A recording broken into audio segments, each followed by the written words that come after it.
সালমান ফার্সিকে বলে, সালমান ফার্সি, আজকের পর থেকে তোমার ডিউটি হচ্ছে, আমার কিছু খেজুর বাগান আছে, ওই খেজুর বাগানগুলা তুমি দেখাশোনা করবা।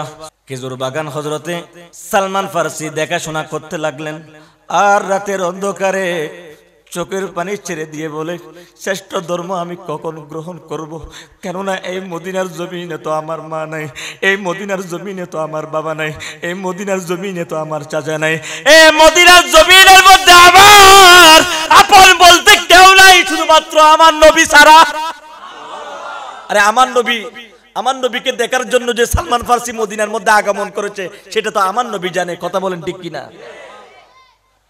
আজকে যে আমরা আমার নবীর মহব্বতে এখানে এসেছি, সেটা আমার নবী জানে। কথা বলেন ঠিক কিনা? সেটা আমার নবী দেখতেছে। বাবা আগুনের পূজা করে, মা আগুনের পূজা করে। সালমান ফার্সি চিন্তা করলেন, আমার বাবা আগুন পূজা করে, কেননা আমার মা আগুনকে রব মানে, আমার মা আগুনকে রব মানে। আমি সালমান ফার্সি চিন্তা করলাম, যে ধর্মের মধ্যে আমি রয়েছি এটা কোনোদিন সঠিক ধর্ম হতে পারে না। মা বাবা যে আগুনের পূজা করে, এটা কোনোদিন সঠিক ধর্ম বলে? আগুন তো আমি সালমান ফার্সিকে কোনোদিন সৃষ্টি করতে পারে না। সৃষ্টিকর্তা একজন আছে না নাই? কথা বলতে হবে, আছে না নাই? সালমান ফার্সি চিন্তা করলেন শ্রেষ্ঠ ধর্ম তালাশ করার জন্য। এর আঙ্গুলিয়ার মানুষ, আজকে ইসলামের মতো একটা ধর্মের মধ্যে থেকে আমরা নামাজ পড়ি না। আজকে আমরা সঠিক ধর্মের মধ্যে থাকার পর আমরা ভালো কাজের মধ্যে আমাদেরকে পাওয়া যায় না। ঠিক কিনা বলেন? নবীর সাহাবা হযরত সালমান ফার্সি কালিমা পড়ার আগে যে ধর্মের মধ্যে তিনি ছিলেন, মা যখন আগুন পূজা করে, বাবা যখন আগুন পূজা করে, সালমান ফার্সি চিন্তা করলেন এটা কোনোদিন শ্রেষ্ঠ ধর্ম হতে পারে না। তিনি পাগল হয়ে গেলেন শ্রেষ্ঠ ধর্ম তালাশ করার জন্য। তিনি দিশাহারা হয়ে গেলেন। তিনি যেই দেশের মধ্যে, যে পারস্যর জমিনের মধ্যে তিনি এদিক সেদিক ঘোরাফেরা করে দেখতেছেন, শ্রেষ্ঠ ধর্ম তিনি তালাশ করতে লাগলেন। শ্রেষ্ঠ ধর্মের জন্য তিনি পাগল হয়ে গেলেন। তিনি দেখতে পাইলেন একজন পাদ্রী এক জায়গায় গির্জার মধ্যে একটা কিতাব পড়তেছে। সালমান ফার্সি ওই হুজুরকে জিজ্ঞাসা করে বলে, হুজুর আমি ওই ব্যক্তি, আমার নাম হচ্ছে সালমান ফার্সি। বলে, হুজুর আমার বাবা আগুন পূজা করে, আমার মা আগুন পূজা করে, কিন্তু আমি সালমান ফার্সি চিন্তা করলাম এটা কোনোদিন শ্রেষ্ঠ ধর্ম হতে পারে না। হুজুর আপনি আমাকে শ্রেষ্ঠ ধর্মর সঠিক রাস্তাটা একটু আমাকে বাতাই দেন, একটু বলে দেন না। হুজুর শ্রেষ্ঠ ধর্ম কোনটা? আমি সালমান ফার্সি শ্রেষ্ঠ ধর্ম গ্রহণ করব।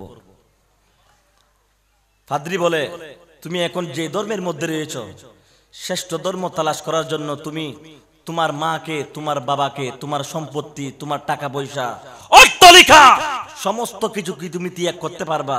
বলে, হুজুর শ্রেষ্ঠ ধর্ম তালাশ করার জন্য, গ্রহণ করার জন্য আমি সমস্ত কিছু ছাড়তে রাজি, তারপরেও শ্রেষ্ঠ ধর্ম গ্রহণ করতে আমি রাজি আছি। শ্রেষ্ঠ ধর্ম আমি গ্রহণ করব। এখন তো মানুষ টাকা পকেটে ঢুকলে ঈমান সাথে সাথে চলে যায়। ঠিক কিনা বলেন না? নবীর সাহাবা হযরত সালমান ফার্সি এই কথা বলার পর তিনি ওই পাদ্রীকে বলেন, হুজুর শ্রেষ্ঠ ধর্ম তালাশ করার জন্য আমি আমার মাকে ছাড়তে রাজি আছি, বাবাকে ছাড়তে রাজি আছি, সম্পত্তি ছাড়তে রাজি আছি, তারপরও আমি শ্রেষ্ঠ ধর্ম গ্রহণ করব। এইভাবে তিনি শ্রেষ্ঠ ধর্ম তালাশ করার জন্য পাগল হয়ে গেলেন। আমার ভাইরা, এর আঙ্গুনিয়া জমিনের মানুষ শুনেন, হযরতে সালমান ফার্সি তিনি ঘরের মধ্যে একবার যায়, একবার গির্জার মধ্যে যায়। এই কথা, এই দৃশ্যটা ওই পারস্য জমিনের কিছু মানুষ দেখার পর সালমান ফার্সির বাবাকে বলে এবং মাকে বলে, ওগো সালমান ফার্সির মা বাবা, তোমরা কি জানো তোমার সন্তান সালমান ফার্সি শ্রেষ্ঠ ধর্ম গ্রহণ করার জন্য পাগল হয়ে গেল? তোমরা কি জানো তোমাদের সন্তান সালমান ফার্সি তোমাদের ধর্ম ত্যাগ করে, তোমাদের ধর্ম চুলকানি মেখে সালমান ফার্সি শ্রেষ্ঠ ধর্ম গ্রহণ করার জন্য পাগল হয়ে গেল? তোমরা কি শুনেছ কিনা? বাবা রাগান্বিত হয়ে গেল, মা রাগান্বিত হয়ে গেল। সালমান ফার্সিকে জিজ্ঞাসা করে, ওগো সালমান, তুমি হইলা আমাদের একমাত্র সন্তান, তুমি কি শ্রেষ্ঠ ধর্ম গ্রহণ করার জন্য তুমি কি পাগল হয়ে যাও কিনা? সালমান ফার্সি তার মা এবং বাবাকে বলে, ও মা এবং বাবা, তোমরা আগুনের পূজা করো, কিন্তু এই আগুন তোমাদের রব নয়। তোমরা যত কিছু করো, যেই ধর্মের মধ্যে আসো, এটা কোনোদিন সঠিক ধর্ম হতে পারে না। কেননা আমি সালমান ফার্সি বুঝতে পারলাম পৃথিবীর মধ্যে সঠিক ধর্ম আছে না নাই। ইন্নাদ দীনা ইনদাল্লাহিল ইসলাম। সুবহানাল্লাহ বলেন। সঠিক ধর্ম তালাশ করার জন্য এই কথা যখন মা এবং বাবাকে বললেন, ঘরের মধ্যে সালমান ফার্সিকে শিকল দিয়ে বন্ধ করে দিলেন। এই কষ্টকে আমরা কেউ সহ্য করব? শুধুমাত্র নবীর উপর কালিমা পড়ার জন্য, শুধুমাত্র আমার নবীর নূরানি চেহারা মুবারক দেখার জন্য। সুবহানাল্লাহ বলেন। সালমান ফার্সি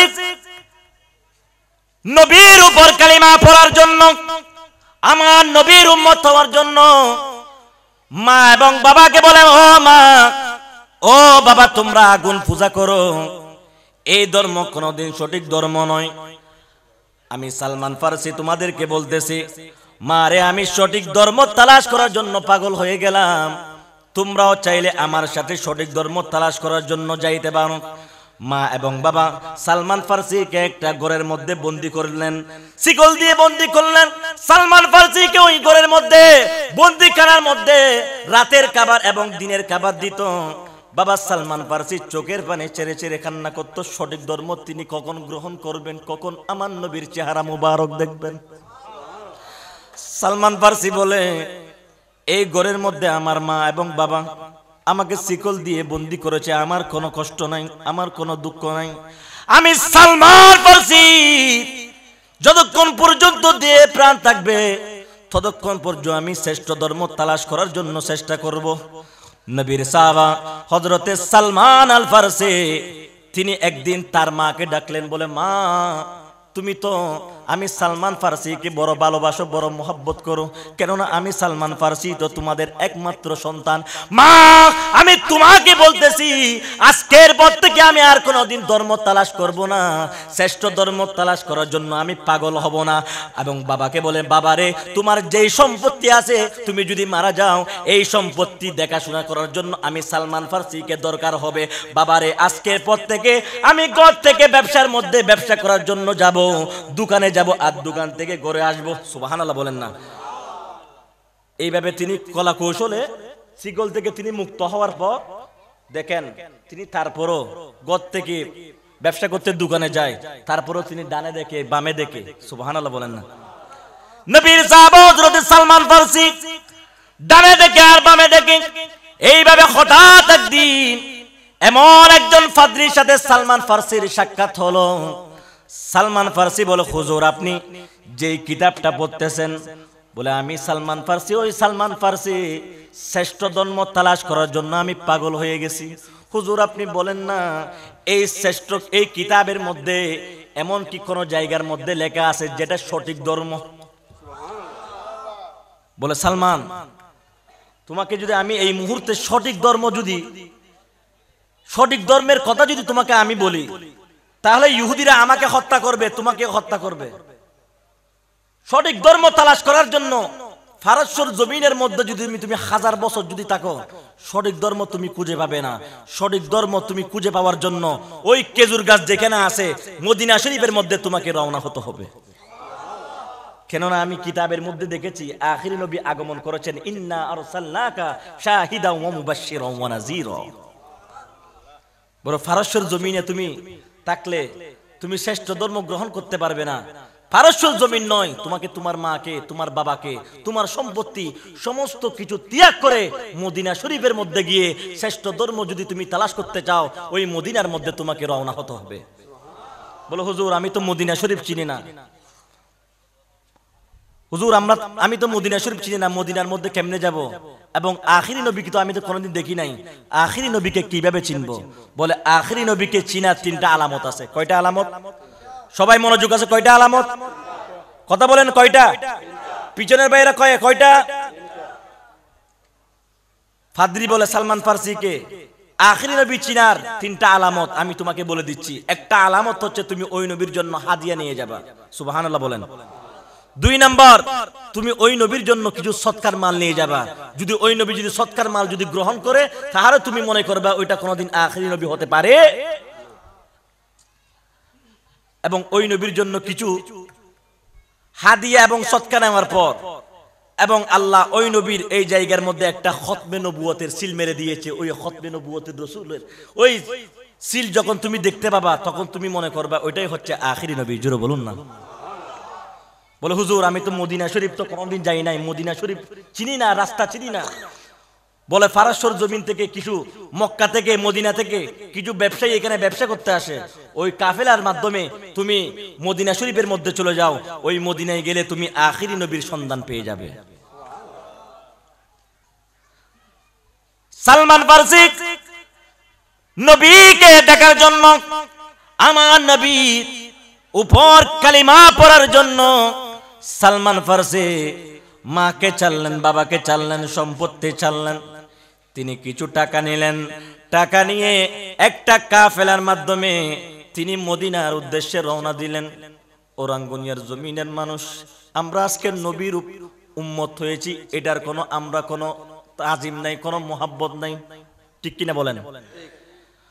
নবীর সাহাবা হযরত সালমান ফারসি আমার নবীর উপর কালিমা পড়ার জন্য কাফেলার মাধ্যমে কাফেলার মানুষের সাথে রওনা হয়ে গেল। কাফেলার মানুষের যিনি সর্দার, ওই সর্দার সালমান ফারসির সমস্ত টাকা পয়সা আত্মসাৎ করলেন, সমস্ত কিছু নিয়ে ফেললেন। আর নবীর ওই সাহাবা হযরত সালমান ফারসি যখন মদিনা শরীফের মধ্যে নিয়ে গেলেন, বাজারের মধ্যে সালমান ফারসিকে গোলাম হিসাবে বিক্রি করে দিলেন। কি হিসাবে বাবা? আগের যুগে গোলাম বিক্রি হতো বাজারের মধ্যে। সালমান ফারসি যে কাফেলার সাথে গেছেন, ওইখানে সবগুলো ইহুদি। ইহুদিরা হচ্ছে অনেক বড় চালাক, অনেক বড় জুলুমবাজ। তারা কি করলেন? সালমান ফারসিকে সমস্ত কিছু নিয়ে গোলাম হিসেবে বিক্রি করে দিলেন। নবীর সাহাবা হযরত সালমান ফারসিকে বাজার থেকে ক্রয় করে নিলেন একজন ধনওয়ালা, ধন সম্পত্তিওয়ালা, মদিনার জমিনে একজন ইহুদি ব্যক্তি হযরত সালমান ফারসিকে ক্রয় করার পর সালমান ফারসিকে বলে, সালমান ফারসি আজকের পর থেকে তোমার ডিউটি হচ্ছে, আমার কিছু খেজুর বাগান আছে, ওই খেজুর বাগানগুলা তুমি দেখাশোনা করবা। খেজুর বাগান হযরতে সালমান ফারসি দেখাশোনা করতে লাগলেন। আর রাতের অন্ধকারে চোখের পানি ছেড়ে দিয়ে বলে, শ্রেষ্ঠ ধর্ম আমি কখন গ্রহণ করব? কেননা এই মদিনার জমিনে তো আমার মা নাই, এই মদিনার জমিনে তো আমার বাবা নাই, এই মদিনার জমিনে তো আমার চাচা নাই, এই মদিনার জমিনের মধ্যে আমার আপন বলতে কেউ নাই, শুধুমাত্র আমার নবী ছাড়া। আরে আমার নবীকে দেখার জন্য যে সালমান ফারসি মদিনার মধ্যে আগমন করেছে, সেটা তো আমার নবী জানে। কথা বলেন ঠিক কিনা? আজকে যে আমরা আমার নবীর মহব্বতে এখানে এসেছি, সেটা আমার নবী জানে। কথা বলেন ঠিক কিনা? সেটা আমার নবী দেখতেছে। নবীর সাহাবা হযরত সালমান ফারসি তিনি ওই খেজুর বাগান তিনি দেখাশোনা করে। আর রাতের অন্ধকারে এরাগুনিয়া জমিনের মানুষ, আপনারা ভালো করে জানেন, যাদের মা নাই, যাদের বাবা নাই, যখন মায়ের কথা মনে পড়ে চোখের দিয়ে পানি বাইর হয়, ঠিক কিনা বলেন? যখন বাবার কথা চিন্তা হয়, মানুষ যখন সন্তানকে বড় কথা বলে, হাই রে সন্তান বলে আজকে আমার বাবা নাই বিদায় আমাকে বড় কথা বলতেছে, ঠিক কিনা বলেন? ওই সাহাবা সালমান আল ফারসি তিনি বলেন, আমি তো আমার নবীর উপর কালিমা পড়ার জন্য পারস্যর জমিন ছেড়ে, মাকে ছেড়ে, বাবাকে ছেড়ে এতদিন পর্যন্ত আমি এই খেজুর বাগানের মধ্যে কাজ করতেছি। এখনো পর্যন্ত আমি আমার আখিরি নবীকে দেখলাম না। আখিরি নবীকে দেখার জন্য এবং আখিরি নবীর উপর কালিমা পড়ার জন্য সালমান ফারসি পাগল হয়ে গেলেন। রাঙ্গুনিয়ার জমিনের মানুষ শুনেন, সালমান ফারসি তিনি খেজুর গাছের মধ্যে কাজ করতেছে। হঠাৎ দেখা গেল খেজুর বাগানের মধ্যে যেই মালিক, ওই মালিকের ছোট ভাই মালিককে বলতেছে, ও বড় ভাইজান, আপনি কি শুনেছেন মদিনার মধ্যে নাকি আখিরি নবী আগমন করেছেন? বলে আখিরি নবী আব্দুল্লাহর বেটা মুহাম্মদের চেহারা দেখলে নাকি মানুষ ঈমান আনে, সুবহানাল্লাহ বলেন না। ওই নবীর চেহারা নাকি আসমানের তারকার চেয়ে আরো বেশি সুন্দর। তার চেহারা দেখলে, তার কথাবার্তা শুনলে মানুষ ঈমান আনতেছে, কালিমা পড়তেছে, ওই নবীর উম্মত হয়ে যাচ্ছে। বলে সে দাবি করতেছে সে আখেরি নবী। এদিকে বাগানের মধ্যে সালমান ফার্সি খেজুর গাছের মধ্যে কাজ করতেছে। সালমান ফার্সি বলে আমি যখন আখেরি নবীর কথা শুনলাম, আমার মনে নাই আমি কি গাছ থেকে লাফ দিয়ে এলাম না, নাকি আমি গাছ থেকে আস্তে আস্তে নামলাম। নামার পর ওই মালিকের ছোট ভাইয়ের পায়ের মধ্যে পড়ে গেল। বলে ও ভাইজান, আপনি মেহেরবানি করে একটু বলেন না, আপনার মুখে আমি আখেরি নবীর কথা শুনেছি, ওই আখেরি নবীর উপর কালিমা পড়ার জন্য আমি পারস্যর জমিন ছেড়ে, আমার মাকে ছেড়ে, বাবাকে ছেড়ে, সমস্ত কিছু ছেড়ে আজকে আপনাদের ঘরের মধ্যে আমি সালমান ফার্সি গোলামি করতেছি। আমি সালমান ফার্সি শুধুমাত্র পারস্যর জমিনের মধ্যে আসলাম আখেরি নবীর উপর আমি কালিমা পড়ে মুসলমান হওয়ার জন্য, নবীর উম্মত হওয়ার জন্য, নূরে নবীর চেহারা মুবারক দেখার জন্য। সমস্ত কিছু ছেড়ে এই বাগানের মধ্যে মদিনা শরীফের মধ্যে আমি আসলাম ওই নবীকে দেখার জন্য। কিন্তু ওই নবীকে না দেখার আগে আপনাদের ঘরের মধ্যে আমি সালমান ফার্সি গোলাম হয়ে গেলাম। বেজান আপনি মেহেরবানি করে যে আখেরি নবীর কথা আপনার জবানে বলেছেন, মেহেরবানি করে আপনার আখেরি নবীর যে সন্তান, ওই সন্তানটা আপনি একটু বলেন না, সুবহানাল্লাহ বলেন না। ইহুদির কাছে যখন আখেরি নবীর কথা জিজ্ঞাসা করলেন, এমন ভাবে আঘাত করে থাপ্পড় মারলেন, থাপ্পড় মারার সাথে সাথে সালমান ফার্সি মাটির মধ্যে শুয়ে গেল। আবার ওই ইহুদির পায়ের মধ্যে পড়ে গেল, বলে হুজুর ভাইজান, আপনি আখেরি নবীর কথা আপনার জবানে আমি শুনেছি, আপনি বলেন না আপনি আমাকে মারতে মারতে আঘাত করে আমি শাহাদত করতে রাজি আছি, তারপর আখেরি নবীর সন্তান আমি সালমান ফার্সিকে একটিবার বলে দেন। কোন মানুষকে মারতে মারতে সেই জিজ্ঞাসা করে তোমার কি শেষ কোনো আশা আছে নাকি, শেষ কোনো ইচ্ছা আছে নাকি, ঠিক কিনা বলেন। তিনি এত আঘাত করলেন, তারপরে বলতেছে আখেরি নবীর সন্তান দেন, আখেরি নবীর সন্তান দেন। আঘাতের পর বলে ঠিক আছে তোমাকে আমি বলবো, কিন্তু আমার বড় ভাইকে বলার দরকার নাই। আখেরি নবীকে তুমি ওই জায়গার মধ্যে গেলে পাবে। সালমান ফার্সি নবীর সন্তান পাওয়ার পর এত বেশি খুশি হলেন, তিনি বলেন আমি আমার নবীর জন্য, ফাদ্রি যেইভাবে বলল, হুজুরটা যেইভাবে বলল আখেরি নবী চিনার জন্য, আমি আখেরি নবী চিনার জন্য আমার নবীর জন্য কিছু খেজুর হাদিয়া নিয়ে এলাম। কিছু খেজুর হাদিয়া নিলেন নবীর দরবারে।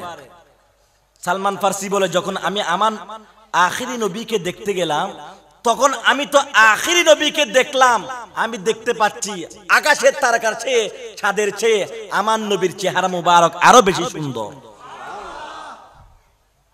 আমি দেখতেছি ওই নবীকে দেখার জন্য সাহাবারা চারিদিকে গুল করে বসে আছে, আর নবীর চেহারা মুবারক দেখতেছে ঘন্টার পর ঘন্টা। কেউ কারো কোনো খাবারের কোনো হিসাব নাই, কে কি কাটছে এটার কোনো দেখতে পাচ্ছি না, সবাই ওই আখেরি নবীর চেহারার দিকে তাকিয়ে আছে। আর আমি সালমান ফার্সি হঠাৎ গেলাম, আমার নবীর সামনে গেলাম, আমি বললাম ইয়া রাসূলুল্লাহ, আমি সালমান ফার্সি আমার পক্ষ থেকে আপনার জন্য কিছু হাদিয়া আনলাম, হাবিব আপনি গ্রহণ করুন। তখন আমার নবী ওই হাদিয়াগুলা গ্রহণ করেছেন এবং হাদিয়া গ্রহণ করে সমস্ত সাহাবাদেরকে বন্টন করে দিয়েছেন। এরপর কিতাবে আসতেছে নবীর সাহাবা হযরতে সালমান ফার্সি কিছুদিন পর ওই হুজুর যেভাবে বলেছে নবীর জন্য কিছু সৎকার মাল নিয়ে গেলেন। সৎকার মাল যখন আমার নবীর হাতে দিলেন, আমার নবী সালমান ফার্সিকে বলে, ওগো সালমান ফার্সি, আমি নবীর জন্য সৎকার মাল খাওয়া হারাম, এটা তুমি আমার গরিব অসহায় সাহাবাদেরকে বন্টন করে দাও। এইভাবে তিনি পরের দিন মালিক থেকে ছুটি নিয়ে আবার গেলেন আখেরি নবীর। এখন দেখা হচ্ছে খতমে নবুয়তের সিল। ফাদ্রি বলেছে তুমি তিনটা আলামতের মাধ্যমে আখেরি নবীকে চিনতে পারবা। যদি খতমে নবুয়তের সিল যদি তুমি দেখতে না পাও, তাহলে মনে করবে এটা কোনোদিন আখেরি নবী হতে পারে না, ঠিক কিনা বলেন।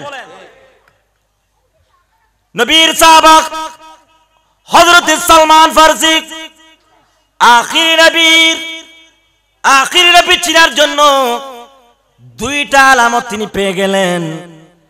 এই দুইটা আলামত পাওয়ার পর নবীর সাহাবা হযরতে সালমান আল ফারসি ওই খতমে নবুয়তের সিল দেখার জন্য পাগল হয়ে গেলেন।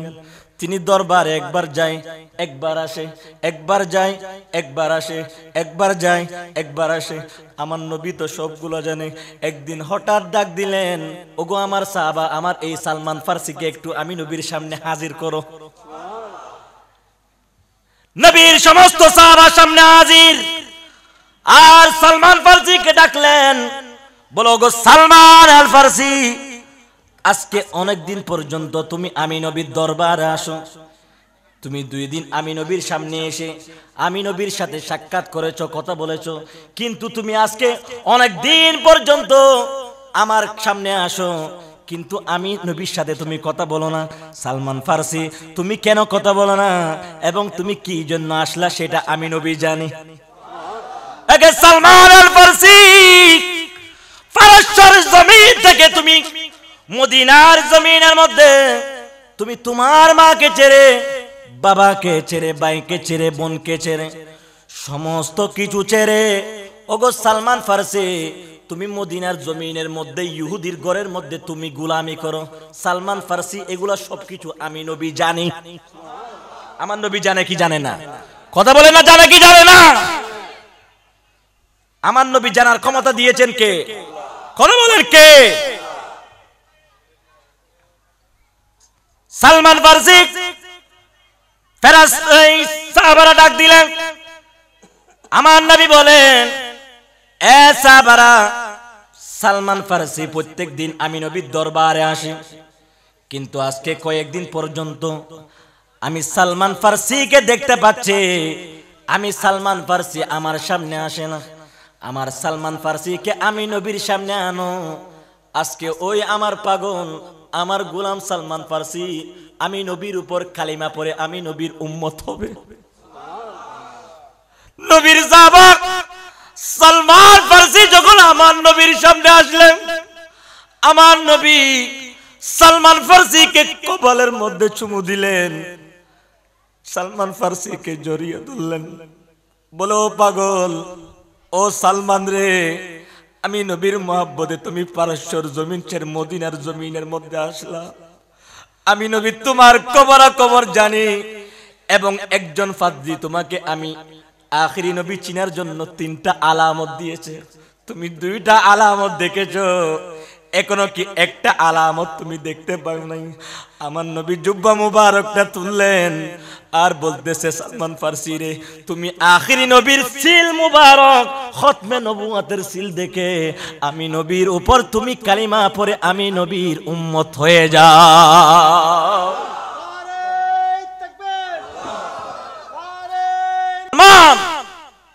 সালমান ফারসি, ফারস্যর জমিন ছেড়ে তুমি মদিনার জমিনের মধ্যে এসে ইহুদির ঘরের মধ্যে তুমি গোলামি করো আমি নবীর মহব্বতে, আমি নবীর উপর কালিমা পড়ার জন্য। সালমান, তুমি আর দেরি করিও না, আসো আমার বুকে আসো। সালমান ফারসিকে জড়িয়ে ধরে সালমান ফারসি আমার নবীর উপর কালিমা পড়লেন। কালিমা পড়ার পর সালমান ফারসি যেই ঘরের মধ্যে গোলামি করে, যে ইহুদির ঘরের মধ্যে গোলামি করে, সালমান ফারসি আগে ছিলেন একরকম, কালিমা পড়ার পর হয়ে গেছে। কথা বলেন না বাবা। এখন তো আমি যদি জিজ্ঞাসা করি আপনারা সবাই কি কালিমা পড়েছেন, সবাই বলবো হুজুর আমরা সবাই তো কালিমা পড়েছি, আমরা তো সবাই মুসলমান, ঠিক কিনা? সালমান ফারসিও কালিমা পড়েছে, কিন্তু তিনি নামাজ ছাড়ে না, নামাজ, কিন্তু আমরা আমার নবীর উম্মত, আমরা নামাজ ছেড়ে দিই, ঠিক কিনা? অনেক জায়গায় নামাজের আলোচনা করলে মানুষের চেহারা মলিন হয়ে যায়। আল্লাহ বুঝার তৌফিক দান করুক। সালাতুনিয়া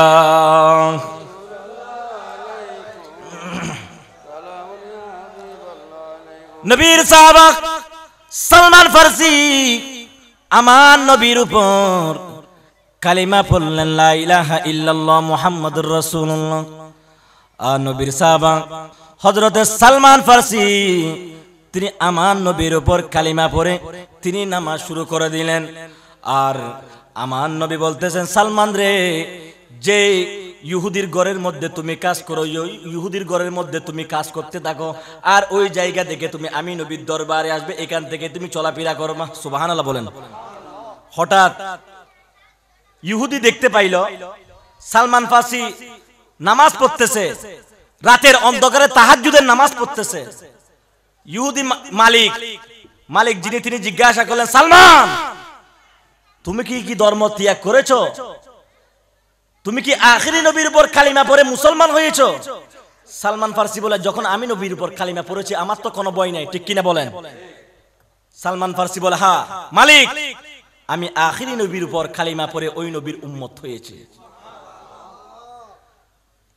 ওই ইহুদির মালিক সালমান ফার্সিকে তিনি আমার নবীর উপর কালিমা পড়ার কারণে এমন ভাবে আক্রমণ শুরু করলেন, ও আমার রাঙ্গুনিয়ার মানুষ, আজকে আমরা মুসলমান হয়েছি, ওই নবীর উম্মত হয়েছি।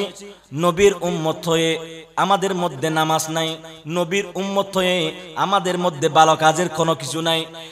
সালমান ফার্সি নবীর উপর কালিমা পড়ার কারণে কত ত্যাগ কত কষ্ট তিনি সহ্য করলেন।